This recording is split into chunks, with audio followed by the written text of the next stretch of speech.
এটি ESP32 ক্যাম board. এটাতে একটি 2 মেগাপিক্সেলের ক্যামেরা লাগানো যায়। তাছাড়া এই বোর্ডটিতে একটি SD কার্ড স্লট আছে। এই বোর্ডটিতে ক্যামেরা লাগাতে হলে জাস্ট এই যে ক্যামেরার স্লটটি রয়েছে এই লকটাকে উপরে উঠিয়ে দিতে হয়।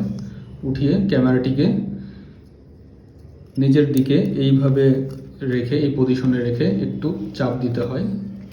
চাপ দিয়ে এই লকটিকে নিচের দিকে দিলেই এটি লক হয়ে যায়। আমরা ESP8266 এর যতগুলো বোর্ড আছে মোটামুটি সবগুলো বোর্ড নিয়ে আমরা সামনে ডিটেল ভিডিও নিয়ে আসছি।